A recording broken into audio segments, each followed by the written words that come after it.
Hey guys, Vitaliy here from GoodDIYplans. If your garage is a cluttered mess with tools, seasonal items, and random things scattered everywhere, you're not alone. And this is why I designed this 27-gallon tote storage rack. This 2x4 structure keeps your totes secure and organized, and it frees up space and protects your valuables. What I've done is design a variety of rack options. Each one of these is tailored to fit different garage sizes and layouts. The dimensions had to be slightly adjusted for the totes for different retailers like Home Depot, Costco, Lowe's, Sam's Club, Office Depot, Amazon, and Walmart. Each tote is a little different. Some racks hold more totes, some less, but all are customized to fit the specific tote that you buy. And you can find these plans. They're going to be available for download in my Etsy shop. Just check out the link below. So today we'll be focusing on building the 5x4 rack, which holds 20 totes.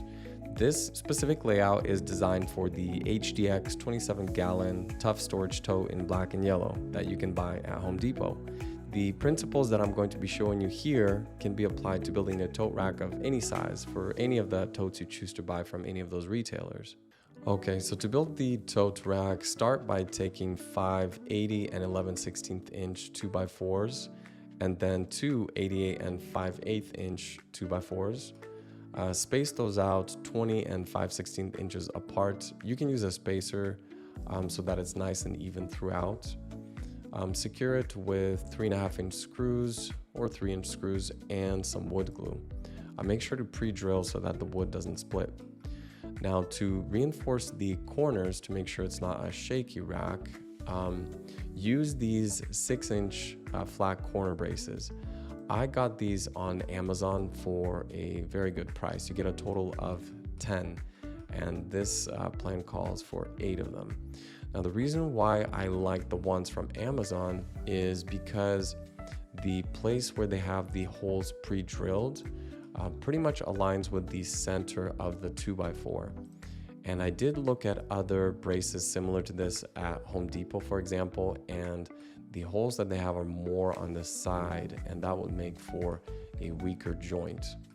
So install 4 of these using 3-inch or 2.5-inch screws, and you're going to need a total of 2 of these frames.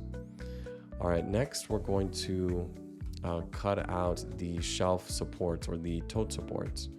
So these are going to be 28.25 inch long unless you're using totes other than Home Depot.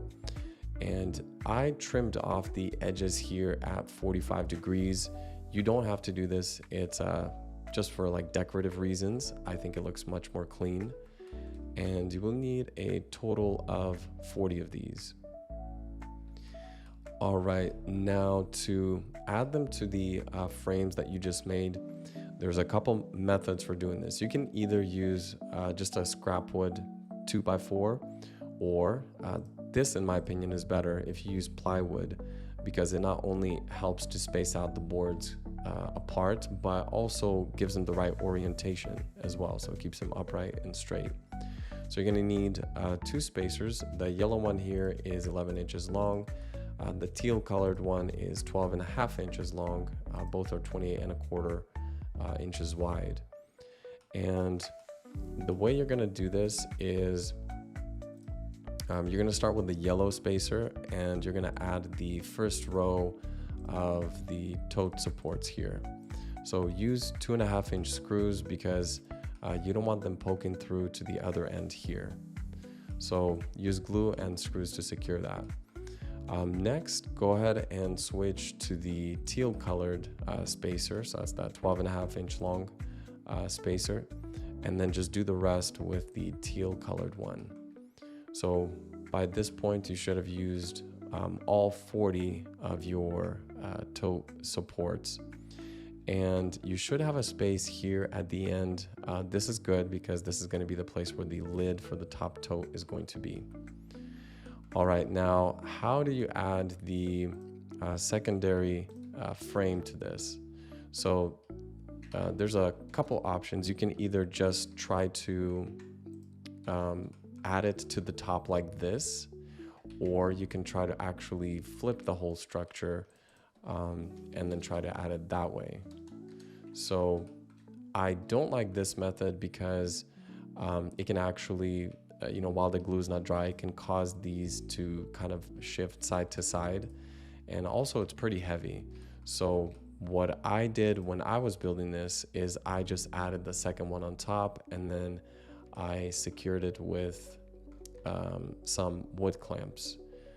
That way everything is in place so that I can work on spacing these out correct and adding my spacers in again, and then securing it with a 2.5-inch screws. So it gives you time, it's more stable, and in my opinion, it's an easier way to do it. So once you've done that, go ahead and add the remaining 2.5-inch screws to all of these. Take your time. I know there's glue there, but they can still shift around. Clamp these, make sure it's nice and neat, and so it's not disorganized or spaced differently. All right, now that you've got your tote rack all completed here, it should be very stable. So it should not shake side to side, back to front. The only thing now is it does need to be braced to the actual garage wall, to the studs. If you think about it, this is going to be loaded up with totes, which will have items inside. This can get very heavy. The rack itself is pretty heavy, but it'll get even more heavy. So God forbid this falls on somebody, you really need to make sure that it's secured to the wall. So a very easy way to do this is just by using these kind of like L-shaped brackets. I'm sure you've seen these at like Home Depot and other stores. So you got to find the studs. I used a stud finder. I'll have a link in the description for that as well. That made it a lot easier instead of putting in a bunch of holes into the wall. Now, sometimes you will have a baseboard in the garage. So you can either kind of move these out a little bit to accommodate for that. Or if you have, like some serious baseboard, they do sell brackets I've seen where they're kind of like elongated like this, where it's uneven on the two sides. So that might be an awesome option. Many options for this part, but very important that you brace it. Now, the cool part is that you don't just have to build one of these. You can actually seriously organize your garage and your life by making multiple and in different sizes. So this is the 5x4 that we just made.